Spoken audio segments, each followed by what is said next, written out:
ओम नमः शिवाय। शिव जी सदा सहाय। ओम नमः शिवाय। गुरु जी सदा सहाय। स्वामी कार्तिक और गणेश की बाल लीला दोनों का परस्पर विवाह के विषय में विवाद, शिव जी द्वारा पृथ्वी परिक्रमा का आदेश, कार्तिकेय का प्रस्थान, गणेश का माता पिता की परिक्रमा करके उनसे पृथ्वी परिक्रमा स्वीकृत कराना, विश्व रूप की सिद्धि और बुद्धि नामक दोनों कन्याओं के साथ गणेश का विवाह और उनसे शेम तथा लाभ नामक दो पुत्रों की उत्पत्ति, कुमार का पृथ्वी परिक्रमा करके लौटना और शुद्ध होकर कौंच पर्वत पर चला जाना, कुमार खंड के श्रवण की महिमा। नारद जी ने पूछा, तात मैंने गणेश के जन्म संबंधी अनुपम वृत्तांत तथा परम पराक्रम से विभूषित उनका दिव्य चरित्र भी सुन लिया। सुरेश्वर, उसके बाद कौन सी घटना घटी उसका वर्णन कीजिए, क्योंकि पिताजी शिव और पार्वती का उज्जवल यश महान आनंद प्रदान करने वाला है। ब्रह्मा जी ने कहा, मुनि श्रेष्ठ, तुम तो बड़े कारुणिक हो, तुमने बड़ी उत्तम बात पूछी है। श्री ऋषि सातम, अच्छा अब मैं उसका वर्णन करता हूँ, तुम ध्यान लगाकर सुनो। विपेंद्र, शिव और पार्वती अपने दोनों पुत्रों की बाल लीला देख देखकर महान प्रेम में मग्न रहने लगे। पुत्रों का लाड प्यार करने के कारण माता पिता का सुख दिनों दिन बढ़ता जाता था और वे दोनों कुमार प्रीति पूर्वक आनंद के साथ तरह तरह की लीलाएं करते थे। मुनीश्वर, वे दोनों बालक स्वामी कार्तिक और गणेश भक्ति पूरित चित्त से सदा माता पिता की परिचर्या किया करते थे। इससे माता पिता का महान स्नेह षणमुख और गणेश पर शुक्ल पक्ष के चंद्रमा की भांति दिन प्रतिदिन बढ़ता ही गया। एक समय शिव और शिवा दोनों प्रेम पूर्वक एकांत में बैठकर यूं विचार करने लगे कि हमारे ये दोनों पुत्र विवाह के योग्य हो गए हैं। अब इन दोनों का शुभ विवाह कैसे संपन्न हो? हमें तो जैसे षडानन प्यारा है वैसे ही गणेश भी है। ऐसी चिंता में पड़कर वे दोनों लीलावश आनंद मग्न हो गए। मुने माता पिता के विचार को जानकर उन दोनों पुत्रों के मन में भी विवाह की इच्छा जाग उठी। वे दोनों पहले मैं विवाह करूंगा यूं बारंबार कहते हुए परस्पर विवाद करने लगे। तब जगत के अधीश्वर वे दोनों दंपति पुत्रों की बात सुनकर लौकिक आचार का आश्रय ले परम विस्मय को प्राप्त हुए। कुछ समय बाद उन्होंने अपने दोनों पुत्रों को बुलाया और उनसे इस प्रकार कहा, शिव पार्वती बोले, सुपुत्रों, हम लोगों ने पहले से ही एक ऐसा नियम बना रखा है जो तुम दोनों के लिए सुखदायक होगा। अब हम यथार्थ रूप से उसका वर्णन करते हैं, तुम लोग प्रेम पूर्वक सुनो। प्यारे बच्चों, हमें तो तुम दोनों पुत्र समान ही प्यारे हो, किसी पर विशेष प्रेम हो ऐसी बात नहीं है। अतः हमने तुम लोगों के विवाह के विषय में एक ऐसी शर्त बनाई है जो दोनों के लिए कल्याणकारिणी है। जो सारी पृथ्वी की परिक्रमा करके पहले लौट आएगा उसी का शुभ विवाह पहले किया जाएगा। ब्रह्मा जी कहते हैं, मुने, माता पिता की यह बात सुनकर सर्वजन्मा महाबली कार्तिकेय तुरंत ही अपने स्थान से पृथ्वी की परिक्रमा करने के लिए चल दिए। परंतु अगाध बुद्धि संपन्न गणेश वहीं खड़े रह गए। वे अपनी उत्तम बुद्धि का आश्रय ले बारंबार मन में विचार करने लगे कि अब मैं क्या करूं, कहाँ जाऊं? परिक्रमा तो मुझसे हो नहीं सकती, क्योंकि कोस भर चलने के बाद आगे मुझसे चला जाएगा नहीं। फिर सारी पृथ्वी की परिक्रमा करके मैं कैसे सुख प्राप्त कर सकूंगा? ऐसा विचार कर गणेश ने जो कुछ किया उसे सुनो। उन्होंने अपने घर लौटकर विधि पूर्वक स्नान किया और माता पिता से इस प्रकार कहा। गणेश जी बोले, पिताजी एवं माताजी, मैंने आप लोगों की पूजा करने के लिए यहाँ 2 आसन स्थापित किए हैं। आप दोनों इस पर विराजिए और मेरा मनोरथ पूर्ण कीजिए। ब्रह्मा जी कहते हैं, मुने, गणेश की बात सुनकर पार्वती और परमेश्वर उनकी पूजा ग्रहण करने के लिए आसन पर विराजमान हो गए।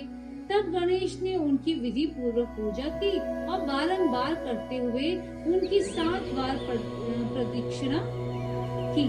बेटा नारद, गणेश तो बुद्धि सागर थे कि वे हाथ जोड़कर प्रेम मंद माता पिता की बहुत प्रकार से स्तुति करके बोले।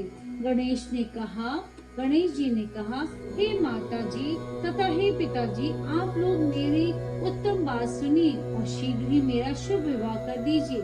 ब्रह्मा जी कहते हैं, मुने, महात्मा गणेश का ऐसा वचन सुनकर वे दोनों माता पिता महाबुद्धिमान गणेश से बोले। शिव शिवा ने कहा, बेटा तू पहले काननों सहित इस सारी पृथ्वी की परिक्रमा तो करा।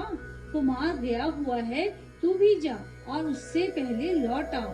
ब्रह्मा जी कहते हैं, मुने, नियम परायण गणेश माता पिता की ऐसी बात सुनकर कुपित हो तुरंत बोल उठे। गणेश जी ने कहा, हे माता तथा हे पिताजी, आप दोनों सर्वश्रेष्ठ, धर्म रूप और महाबुद्धिमान हैं। अतः धर्मानुसार मेरी बात सुनिए। मैंने 7 बार पृथ्वी की परिक्रमा की है, फिर आप लोग ऐसी बात क्यों कह रहे हैं? ब्रह्मा जी कहते हैं, मुने, शिव पार्वती तो बड़े लीलानंदी ही ठहरे। वे गणेश का कथन सुन लौकिक गति का आश्रय लेकर बोले। शिव पार्वती ने कहा, पुत्र, तूने समुद्र पर्यंत विस्तार वाली बड़े बड़े काननों से युक्त इस सप्तदिवती विशाल पृथ्वी की परिक्रमा कब कर दी? ब्रह्मा जी कहते हैं, मुने, जब शिव पार्वती ने ऐसा कहा तब उसे सुनकर महान बुद्धि संपन्न गणेश बोले। गणेश जी ने कहा, माता जी एवं पिताजी, मैंने अपनी बुद्धि से आप दोनों शिव पार्वती की पूजा करके प्रदक्षिणा कर ली है तथा मेरी समुद्र पर्यटन पृथ्वी की परिक्रमा पूरी हो गई। धर्म के संग्रह भूत वेदों और शास्त्रों में जो ऐसे वचन मिलते हैं वे सत्य हैं अथवा असत्य। जो पुत्र माता पिता की पूजा करके उनकी प्रदक्षिणा करता है उसे पृथ्वी परिक्रमा जनित फल सुलभ हो जाता है। जो माता पिता को घर पर छोड़कर तीर्थ यात्रा के लिए जाता है वह माता पिता की हत्या से मिलने वाले पाप का भागी होता है, क्योंकि पुत्र के लिए माता पिता का चरण सरोज ही महान तीर्थ है। अन्य तीर्थ तो दूर जाने पर प्राप्त होते हैं, परंतु धर्म का साधन भूत यह तीर्थ तो पास में ही सुलभ है। पुत्र के लिए और स्त्री के लिए ये दोनों सुंदर तीर्थ घर में ही वर्तमान है। ऐसा जो वेद शास्त्र निरंतर उद्घोषित करते रहते हैं उसे फिर आप लोग असत्य कर दीजिए, और यदि वह असत्य हो जाएगा तो निसंदेह वेद भी असत्य हो जाएगा और वेद द्वारा वर्णित आपका यह स्वरूप भी झूठा समझा जाएगा। इसीलिए या तो शीघ्र ही मेरा शुभ विवाह कर दीजिए अथवा यूं कह दीजिए कि वेद शास्त्र झूठे हैं। आप दोनों धर्म रूप हैं, अतः भली भांति विचार करके इन दोनों में जो परमोत्तम प्रतीत हो उसे प्रयत्न पूर्वक करना चाहिए। ब्रह्मा जी कहते हैं, मुने, तब जो बुद्धिमानों में श्रेष्ठ उत्तम बुद्धि संपन्न तथा महान ज्ञानी हैं, वे पार्वती नंदन गणेश इतना कहकर चुप हो गए। उधर वे दोनों पति पत्नी जगदीश्वर शिव पार्वती गणेश के वचन सुनकर परम विस्मित हुए। तदंतर वे यथार्थभाषी एवं अद्भुत बुद्धि वाले अपने पुत्र गणेश की प्रशंसा करते हुए बोले। शिव शिवा ने कहा, बेटा तू महान आत्मबल से संपन्न है, इसी से तुझ में निर्मल बुद्धि उत्पन्न हुई है। तूने जो बात कही है वह बिल्कुल सत्य है, अन्यथा नहीं है। दुख का अवसर आने पर जिसकी बुद्धि विशिष्ट हो जाती है उसका दुख उसी प्रकार विनिष्ट हो जाता है। जैसे सूर्य के उदय होते ही अंधकार, जिससे पास बुद्धि है वही बलवान है, बुद्धिहीन के पास बल कहाँ। पुत्र, वेद शास्त्र और पुराणों में बालक के लिए धर्म पालन की जैसी बात कही गई है वह सब तूने पूरी कर दी। तूने जो बात की है वह दूसरा कौन कर सकता है। हमने तेरी यह बात मान ली, अब इसके विपरीत नहीं करेंगे। ब्रह्मा जी कहते हैं, नारद, यूं कहकर उन दोनों ने बुद्धि सागर गणेश को संतावना दी और फिर वे उनके विवाह के संबंध में उत्तम विचार करने लगे। इसी समय जब प्रसन्न बुद्धि वाले प्रजापति विश्व रूप को शिव जी के उद्योग का पता चला, तब उस पर विचार करके उन्हें परम सुख प्राप्त हुआ। उन प्रजापति विश्व रूप के दिव्य रूप संपन्न एवं सर्वांग शोभना दो सुंदरी कन्याएं थी, जिनका नाम सिद्धि और बुद्धि था। भगवान शंकर और गिरिजा ने उन दोनों के साथ हर्ष पूर्वक गणेश का विवाह संस्कार संपन्न कराया। उस विवाह के अवसर पर संपूर्ण देवता प्रसन्न होकर पधारे। उस समय शिव और पार्वती का जैसे मनोरथ था उसी के अनुसार विश्वकर्मा ने वह विवाह किया।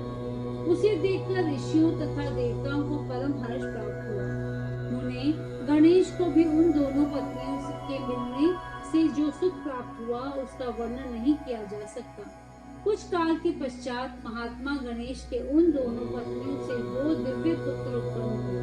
उनमें गणेश पत्नी सिद्धि के गर्भ से क्षेम नामक पुत्र पैदा हुआ और बुद्धि के गर्भ से जिस परम सुंदर पुत्र ने जन्म लिया उसका नाम लाभ हुआ। इस प्रकार जब गणेश अचिंत्य सुख का भोग करते हुए निवास करने लगे, तब दूसरे पुत्र स्वामी कार्तिक पृथ्वी की परिक्रमा करके लौटे। उस समय नारद जी ने आकर कुमार सकंद को सब समाचार सुनाए। उन्हें सुनकर कुमार के मन में बड़ा शोक हुआ और वे माता पिता शिवा और शिव के द्वारा रोके जाने पर भी न रुककर पौष पर्वत की ओर चले गए। देवर्षि, उस दिन से शिव पुत्र स्वामी कार्तिकेय का कुमारापन प्रसिद्ध हो गया। उनका नाम त्रिलोकी में विख्यात हो गया। वह शुभदायक, सर्वव्यापी, पुण्यमय और उत्कृष्ट ब्रह्मचर्य की शक्ति प्रदान करने वाला है। कार्तिक की पूर्णिमा को सभी देवता, ऋषि, तीर्थ और मुनीश्वर सदा कुमार का दर्शन करने के लिए जाते हैं।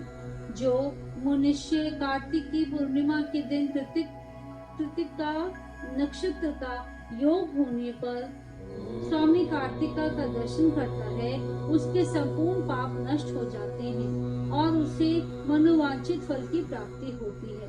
इधर सकंद का बिछोह हो जाने पर उमा को महान दुख हुआ। उन्होंने दीन भाव से अपने स्वामी शिव जी से कहा, प्रभु आप मुझे साथ लेकर वहाँ चलिए। तब प्रिया को सुख देने के निमित्त स्वयं भगवान शंकर अपने एक अंश से उस पर्वत पर गए और सुखदायक मल्लिकार्जुन नामक ज्योतिर्लिंग के रूप में वहाँ प्रतिष्ठित हो गए। वे सत्पुरुषों की गति तथा अपने सभी भक्तों के मनोरथ पूर्ण करने वाले हैं। वे आज भी शिवा के सहित उस पर्वत पर विराजमान हैं। बेटा नारद, वे दोनों शिवा शिव भी पुत्र स्नेह से विहल होकर प्रत्येक पर्वत पर कुमार को देखने के लिए जाते हैं। अमावस्या के दिन वहाँ स्वयं शंभु पधारते हैं और पूर्णिमा के दिन पार्वती जी जाती हैं। मुनीश्वर, तुमने स्वामी कार्तिक और गणेश का जो जो वृत्तांत मुझसे पूछा था वह सब मैंने तुम्हें कह सुनाया। इसे सुनकर बुद्धिमान मनुष्य समस्त पापों से मुक्त हो जाता है और उसकी सभी शुभ कामनाएं पूर्ण हो जाती हैं। जो मनुष्य इस चरित्र को पढ़ता अथवा पढ़ाता है एवं सुनता अथवा सुनाता है, निसंदेह उसके सभी मनोरथ सफल हो जाते हैं। ये अनुपम आख्यान पाप नाशक, कीर्तिप्रद, सुख वर्धक, आयु बढ़ाने वाला, स्वर्ग की प्राप्ति कराने वाला, पुत्र पौत्र की बुद्धि कराने वाला, मोक्षप्रद, शिव जी के उत्तम ज्ञान का प्रदाता, शिव पार्वती में प्रेम उत्पन्न करने वाला और शिव भक्ति वर्धक है। यह कल्याण कारक शिव जी के अद्वितीय ज्ञान का दाता और सदा शिवमय है। अतः मोक्षकामी एवं निष्काम भक्तों को सदा इसका श्रवण करना चाहिए। अध्याय 20 समाप्त। रुद्र संहिता का कुमार खंड संपूर्ण।